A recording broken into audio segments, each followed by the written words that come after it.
Hello and welcome to another live episode of Quaid-i-Azam Union. We were discussing the laws of power, and we are basically getting these laws from the book of Robert Greene. There are 48 laws which he discusses, and we have already discussed three laws, or no, we have already discussed two laws, and today we are going to discuss the third law of power, that is conceal your intention. This is pretty much interesting law, and this law basically talks about the importance of being a secret, the importance of being hidden, the importance of keeping your intention veiled, the importance of not letting others know your plans. You have to keep your plans absolute secret, and you must utilize all your efforts secretly. Build yourself, believe in yourself, work toward the intention with the intent, with the purpose, with clarity, with confidence, with conviction, with full duty, and never let anyone on your way by revealing the secret. This is basically the law of concealing your intention, that you don't let others know your plans. That's what Robert Greene says is the real secret to success. Until you don't tell the people what you're going to do, they're not gonna hinder your way. And this law of concealing intentions also bring the law of seduction here, that brings power to your personality, that brings purpose to your personality. If you are concealing your intention, for example, the Robert Greene gives example. Walaikum salam, hello ji. Robert Greene gives an example from the time of Napoleon. How are you my poor friend? मैं बिल्कुल ठीक हूँ भाई, आप कैसे हैं? और Robert Greene कहते हैं कि in Napoleonic France there was a person, there was noble named Marco.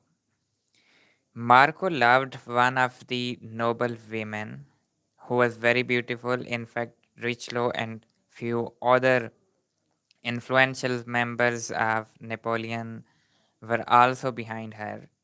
But the boy, who was just 22, also fell in love with her, and he wanted basically to confess his love.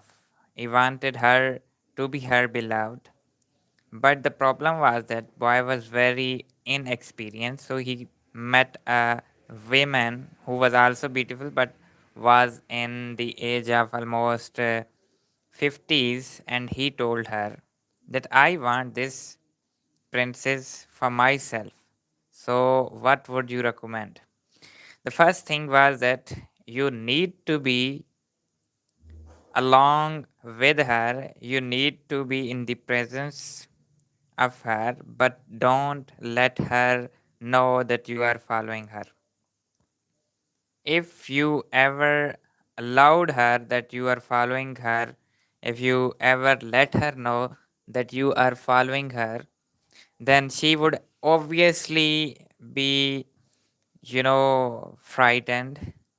And if you confess your love to anybody, it is natural that even if the other person, if the woman likes you back, there are uncertain chances that she may confess. So she told him basically that you need to create an attractiveness by going with other women, and let her know that you don't care about her.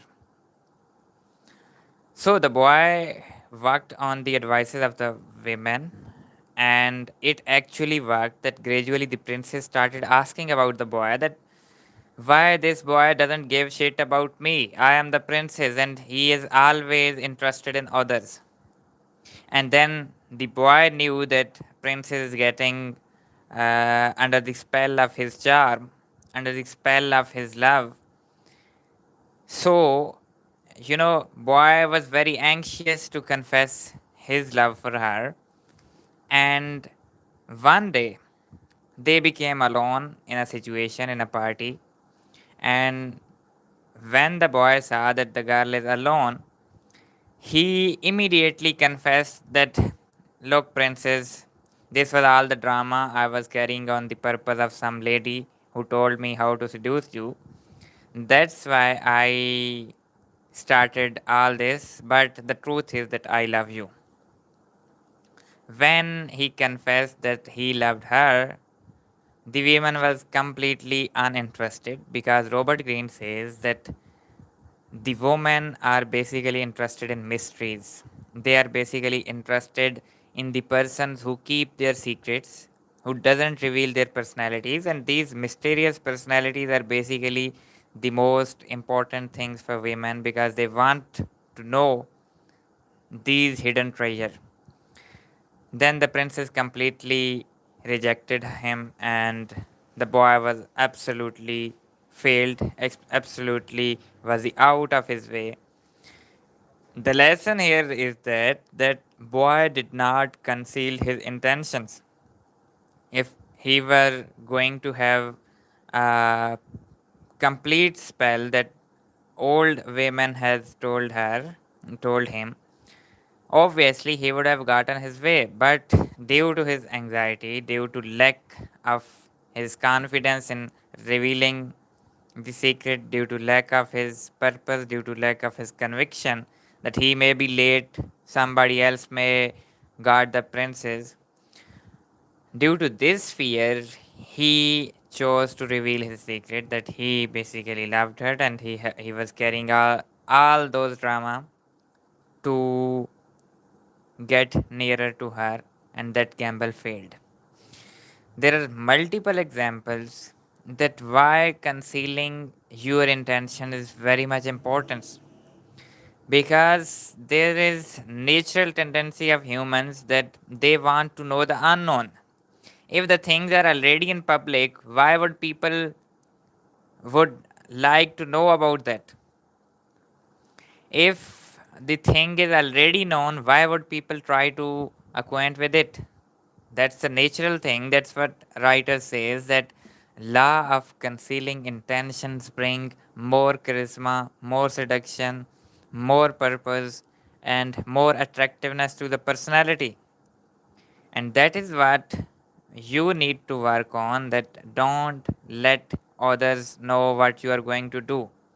And there is another example, that one of the eminent general who wanted to overthrow his ruler first gained his trust, then gradually he started appointing ministers and always shows his loyalty to the ruler. But when the time came, he kept concealed all his intentions, and there were few years passed, he overthrew the king and became himself a king. So these tricks, these methods, these measures, basically all these lead us to the way that power lies in secretness. Power lies in the hidden treasures that is inside you, that lies nowhere else. You need to discover the treasures inside you, and you have to work toward that treasure. Keep your treasure secret, keep your plan secret. Even the Sun Tzu says that don't let enemy know your intention until you are completely sure that if you take that action, that would ultimately result in victory. So this is a unique phenomena in human life, in human personality, that can bring you more power. And power is basically the ability to influence people, is the ability to let people do their work for you. Power is the ability that people may definitely consider you a natural leader. They definitely would start considering you the natural superior. That's what power is. And that's where the leadership comes from. If you are not thought to be a leader, if you're not considered a prominent figure, if you're not considered charismatic, then obviously people are not going to follow you. The leadership basically lies in your own secretness, because this secretness gradually builds charisma. This builds attractiveness, this builds seduction, this builds purpose, this builds conviction, this builds duty, and that basically leads you toward the greatness. So, the secretness is the first step toward greatness if it is utilized properly. So, this was the third law of Robert Greene's 48 Laws of Power. That was brilliantly, I think, instructive, that is brilliantly enumerative, that is absolutely stunning in terms of guiding the person toward realizing his potential, toward realizing his real self. And I think this is very important for the person to realize that if you keep things public, these public things, these publicity, this publicism actually brings pressure, and pressure basically undermine your confidence. If the people are going to know that you are doing this and that, and they start expecting these things from you, then these spectators would start looking and would start expecting that this should things should be done immediately. And then you become anxious for your plan because now people are watching. You must not allow the people's opinion to override your feelings, to override your intention, and you must not allow the people to express your feelings. You need to keep secret all your intentions, all your goals, all your plans, and this secretness would lead you towards success. Thank you very much, and see you with the next video.